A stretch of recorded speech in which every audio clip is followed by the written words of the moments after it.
नमस्कार दोस्तों, स्वागत है आप सभी का एक बार फिर से आपके अपने YouTube चैनल टेक्निकल जॉब ज्ञान में। दोस्तों आज से अपने इलेक्ट्रीशियन ट्रेड वाले बच्चों के लिए 500 मोस्ट इंपॉर्टेंट क्वेश्चंस की अपने एक सीरीज स्टार्ट करने जा रहे हैं, जिसकी क्लास नंबर आज अपनी 1 है। इलेक्ट्रीशियन ट्रेड से ऑल ओवर इंडिया में आप किसी भी एग्जामिनेशन की तैयारी कर रहे हो, जैसे कि DRDO है, UPPCL TG2 है, UP आर्मिनर TG2 है या फिर MPTO है, किसी भी एग्जाम की तैयारी कर रहे हो तो ये जो क्वेश्चन है मोस्ट इंपॉर्टेंट क्वेश्चन का मैं कलेक्शन करके लेके आया हूँ, जो कि अक्सर आईटी लेवल के इलेक्ट्रीशियन ट्रेड के जहां पर भी एग्जाम होते हैं वहां पे इस प्रकार के प्रश्न पूछे जाते हैं। तो चलिए दोस्तों आज की इस क्लास को अपन स्टार्ट करते हैं। और ये जो टेस्ट सीरीज है मैंने मोबाइल एप्लीकेशन पे चला रखी है, तो ये क्वेश्चंस मैंने वहां पे डाले हुए जिसका मिक्स टेस्ट नंबर 1 है ना। तो मोबाइल एप्लीकेशन की तो लिंक आपको वीडियो के डिस्क्रिप्शन में दी गई है। तो वहां पे जो हमारी टेस्ट सीरीज है उसी के ये क्वेश्चन है, बहुत ज्यादा इंपॉर्टेंट प्रश्न जो कि अलग अलग आईटी इलेक्ट्रीशियन लेवल के एग्जाम में दिए गए प्रश्न होते हैं, उन्हीं प्रश्नों का कलेक्शन है जो कि मैं टेस्ट सीरीज के अंदर देता हूं।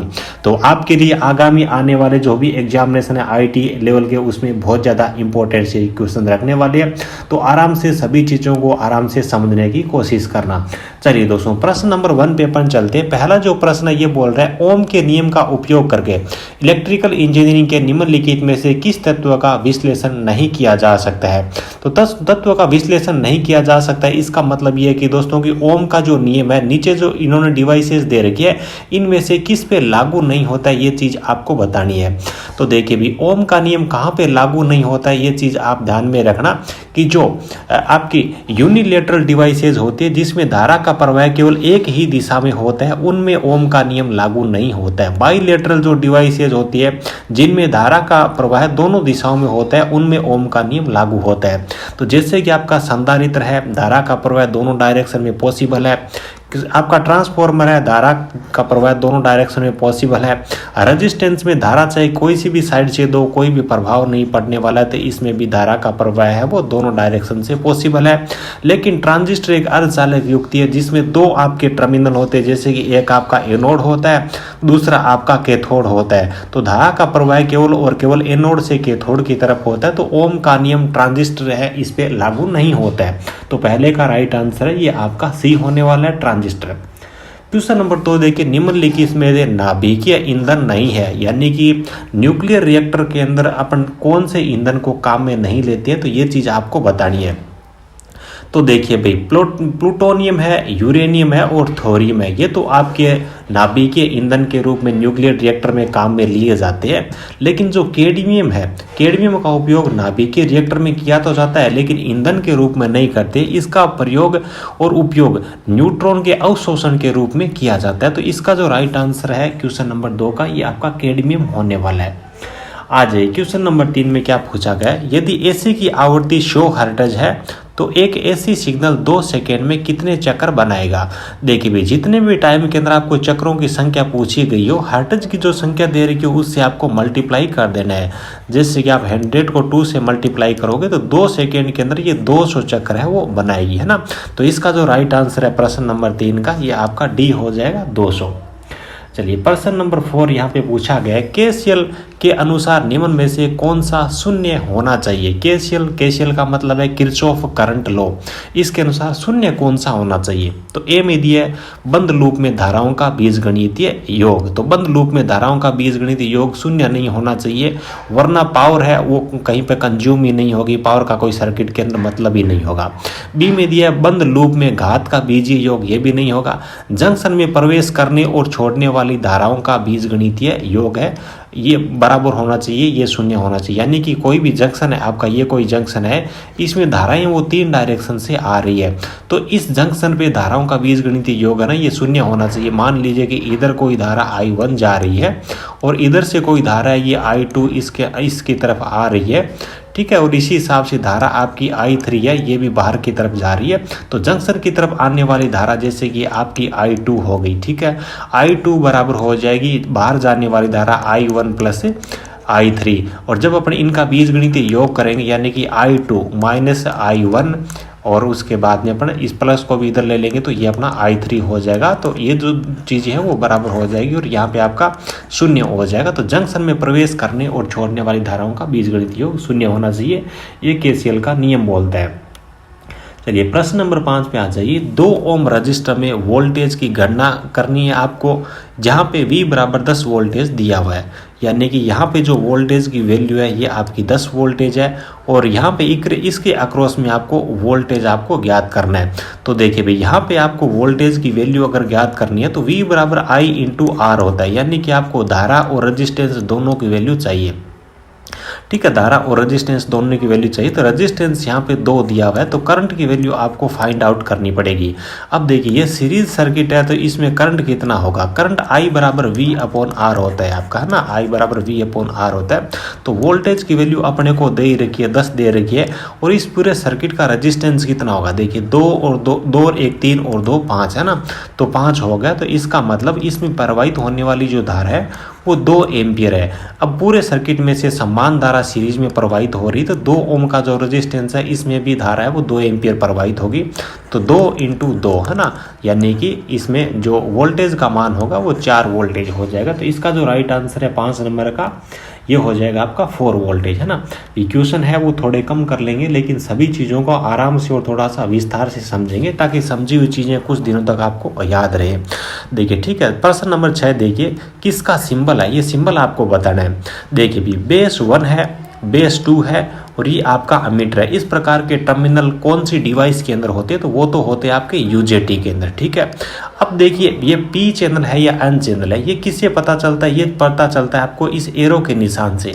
अगर एरो का निशान अंदर की तरफ है तो इसका मतलब है कि ये एन टाइप का यूजेटी है। अगर यही एरो का निशान बाहर की तरफ होता तो वो हो जाता आपका पी टाइप का, पी चैनल टाइप का यूजेटी। अब इसको याद कैसे रहोगे, देखिए मैं जिस तरीके से याद करता हूँ, जैसे कि अपना इन एक वर्ड होता है, इन का मतलब होता है अंदर, इसका मतलब होता है अंदर, यानी कि इन के अंदर एन आया हुआ है, यानी कि अगर अंदर की तरफ एरो का निशान हो तो वो आपका एन चैनल यूजेटी होगा। चलिए प्रश्न नंबर 7 देखिए, लेप वाइंडिंग में कम्यूटेटर पीस का मान होता है, तो कम्यूटेटर पीस का मान लेप वाइंडिंग में या तो एक कम होगा या फिर एक अधिक होगा। प्रश्न नंबर 8 देखिए, निम्नलिखित में से कौन सा कथन आदर्श ट्रांसफॉर्मर के गुणों का समर्थन करता है। अब देखिए एक्चुअल में आदर्श ट्रांसफॉर्मर कोई होता नहीं है। आदर्श ट्रांसफॉर्मर का मतलब होता है कि लॉस रहित, जिसमें किसी प्रकार की कोई हानि नहीं हो, तो उसको अपन एक आदर्श ट्रांसफॉर्मर बोलते हैं। तो उसके गुण कौन कौन से है ये चीज इन्होंने पूछी है। तो शून्य वाइंडिंग प्रतिरोध ये बिल्कुल सही है, स्थिर पारगम्यता बिल्कुल सही है, स्थिर कोर नुकसान बिल्कुल सही है, शून्य रिसाव प्रतिक्रिया ये भी बिल्कुल सही है। तो इसका जो राइट आंसर है 8 नंबर का, ये आपका ए हो जाएगा। चलिए प्रश्न नंबर 9 पे आ जाइए, ट्रांसफॉर्मर में CRGO लेमिनेशन का उपयोग खालिस्तान को कम करने के लिए किया जाता है। किसको कम करने के लिए अपन CRGO का इस्तेमाल करते हैं, यहाँ पे क्वेश्चन के अंदर पूछा गया है। देखिए CRGO की फुल फॉर्म क्या होती है, CRGO की फुल फॉर्म होती है cold rolled grain oriented silicon steel, है ना अभी, cold rolled grain oriented silicon steel इसकी फुल फॉर्म होती है। तो CRGO जो मटेरियल होता है ये तो हिस्टेरिसिस लॉस को कम करता है, और अगर अपन उस मटेरियल का उपयोग लेमिनेशन के रूप में करेंगे, यानी कि पतली पतली पत्तियों के रूप में अगर उसका प्रयोग करेंगे तो एडी करंट है वो भी कम हो जाएगी। तो CRGO लेमिनेशन का उपयोग कर लेंगे तो एडी करंट और हिस्टेरिसिस दोनों लॉसेज है वो कम हो जाएंगे।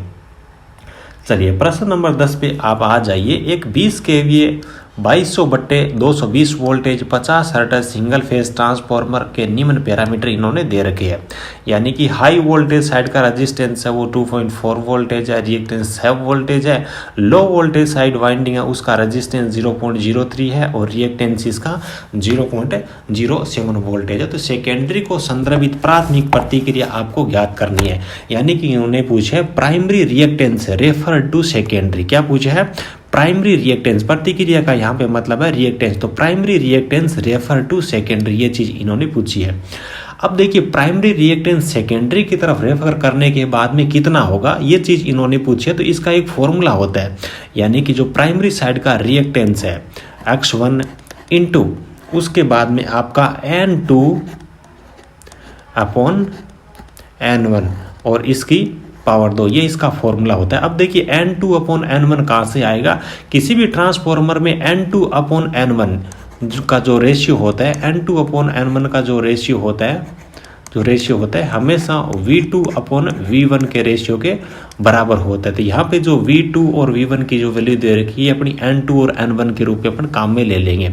और X1 की वैल्यू अपन ने यहाँ पे अपने को यहाँ पे 6 दे ही रखी है, यानी कि इसकी जो वैल्यू अगर अपन निकालेंगे फॉर्मूले में, अगर वैल्यू को पुट अप करें तो 6 इंटू N2 की वैल्यू कितनी है यहाँ पे 220 वोल्टेज दी हुई है।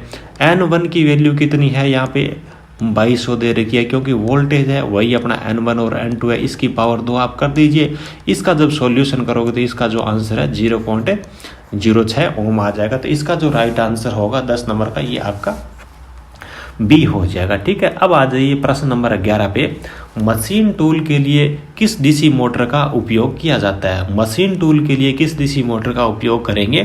तो देखिए सबसे पहली चीज़ तो है कि मशीन टूल के लिए अपन उस डीसी मोटर का उपयोग करेंगे जिसकी गति, जिसकी स्पीड है वो कांस्टेंट रहती है। मशीन टूल को कांस्टेंट स्पीड वाली मोटर की ज़रूरत होती है। तो आप इनमें से चूज कर लीजिए सबसे कांस्टेंट स्पीड किसकी होती है, तो डीसी शंट मोटर की होती है। और जब अपन टेस्ट का सॉल्यूशन करते हैं तो आप भी कोई नोटबुक है उसको लेके बैठना और आपके कितने परसेंट सही होते हैं वो साथ के साथ में लिखने जाना है, इसके आंसर साथ में लिखते जाना है। उसके बाद जैसे जैसे मैं सॉल्यूशन करवाता हूँ तो उनसे मैच करवाना, ताकि आपकी कितनी तैयारी है उसका भी आपको पता चलता रहेगा। और वैसे मैंने कुछ पीडीएफ है फिटर ट्रेड के लिए, इलेक्ट्रिशियन ट्रेड के लिए, इस वीडियो के डिस्क्रिप्शन में भी दे रखी है, तो वहाँ से आप पीडीएफ भी डाउनलोड कर पाओगे।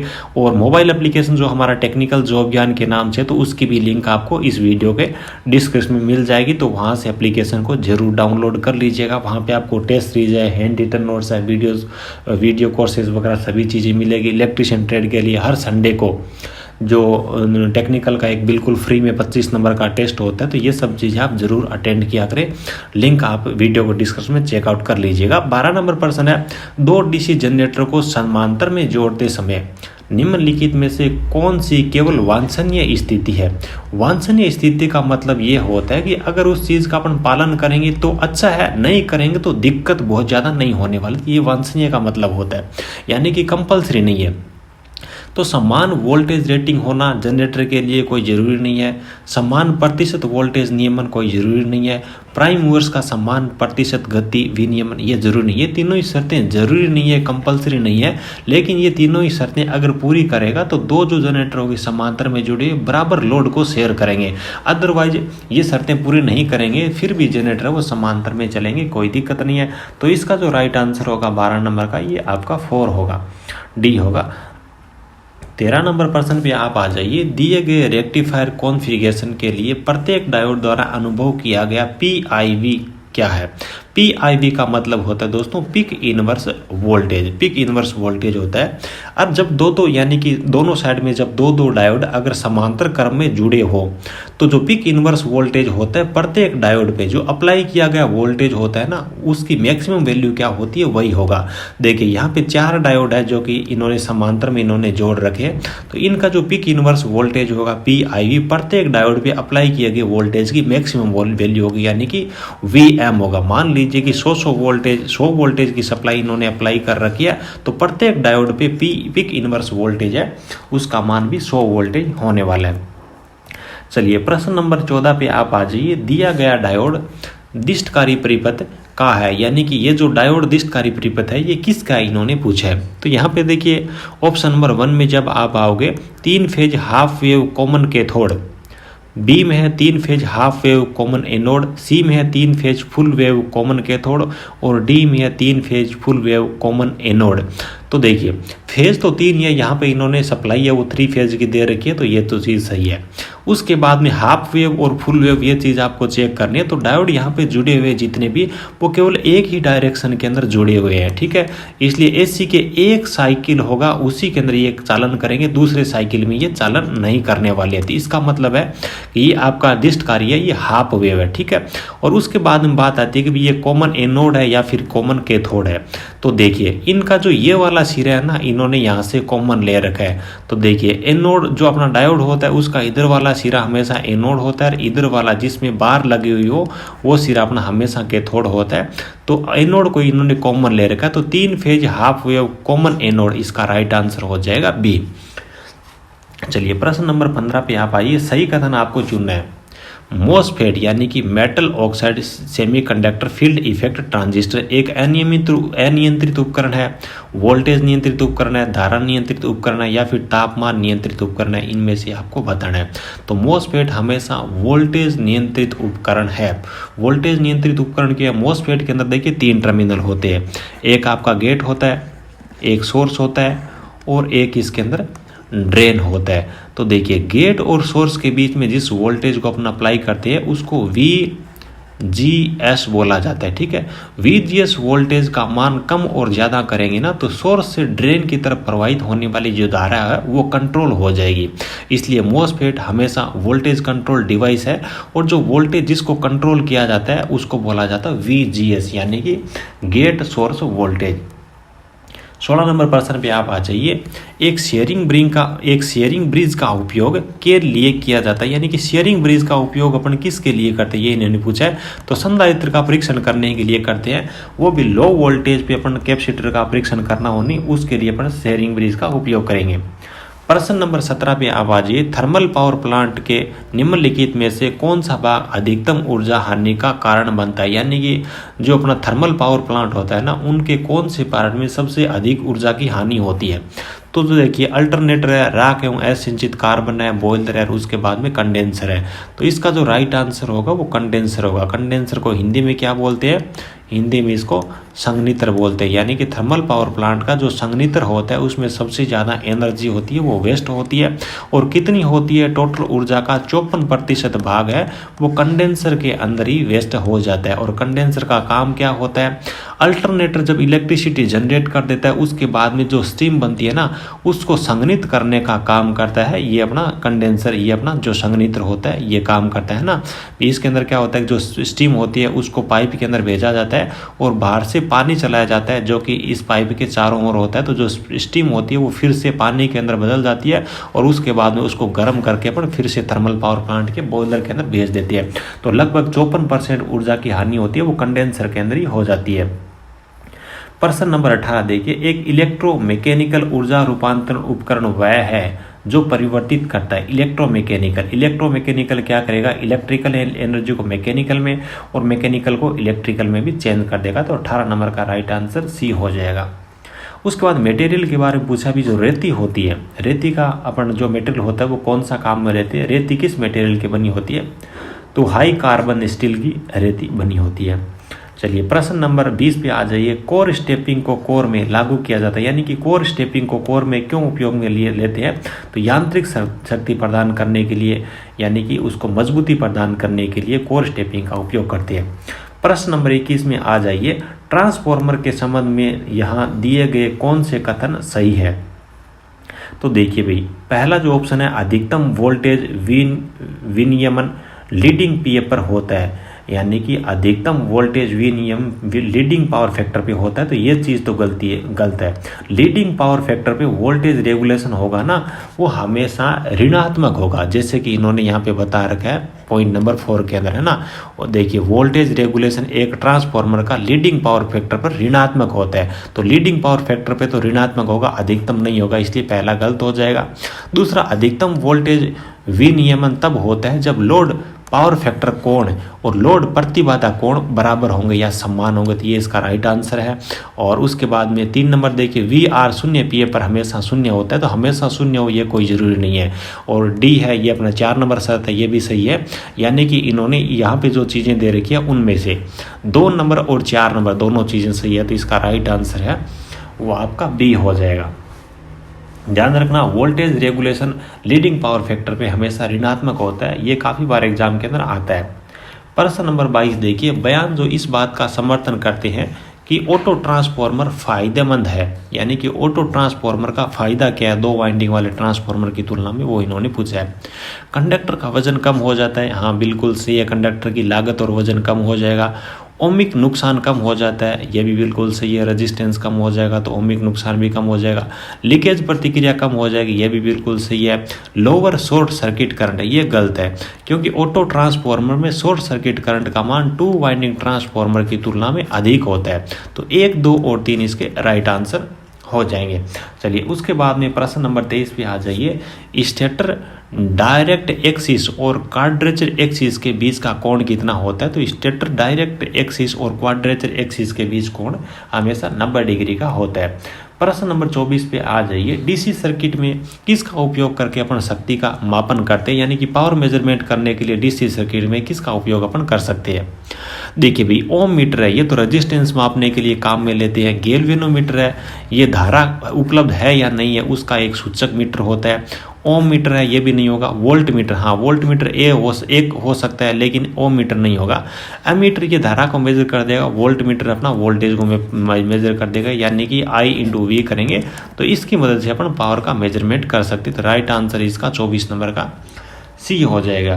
प्रश्न नंबर 25 देखिए। जब डायनमोमीटर प्रकार वाट मीटर में मूविंग कुंडली विक्षेपित होती है तब सूचक हिलता है, सूचक हिलता नहीं है, धारा प्रवाह है, वोल्टेज उत्पन्न होता है। तो देखिए भी, मूविंग कुंडली विक्षेपित है, यानी कि जो कॉइल है ना, मूविंग कॉइल जो कि विक्षेपित हो रही है, तो जो मूविंग कॉइल होती है उसी के साथ में अपन पॉइंटर को जोड़ के रखते हैं। पॉइंटर को हिंदी में बोलते हैं सूचक। तो मूविंग कुंडली अगर विक्षेपित होगी तो इसके साथ में जुड़ा हुआ जो पॉइंटर है, जो सूचक है, ये भी विक्षेपित होगा, यानी कि सूचक हिलता है। ठीक है, तो अपन ने जो पहला टेस्ट है इसके अंदर टोटल 50% दिए हुए हैं। तो वीडियो को बहुत ज़्यादा लंबा नहीं करेंगे। 25 क्वेश्चंस आपने आज अपन ने सोल्व कर लिए हैं, और बाकी के जो बचे हुए 25 प्रश्न है उसको अपन नेक्स्ट क्लास के अंदर उनका सॉल्यूशन देखने वाले। ठीक है, तो उम्मीद करता हूँ कि सभी प्रश्न आपको बहुत ही अच्छी तरीके से समझ में आए होंगे। सारे के सारे प्रश्न बहुत ज़्यादा इंपॉर्टेंट है, अच्छी तरीके से इनको याद रखने की कोशिश करना। वीडियो अच्छा लगा हो तो एक प्यारा सा लाइक करना, अपने दोस्तों के साथ में भी शेयर करना, और बोलना कि ये जो 500 क्वेश्चंस की जो टेस्ट सीरीज है, जो अपन ने एक सीरीज चला रखी है, उसको अटेंड किया करें। चलिए, थैंक यू।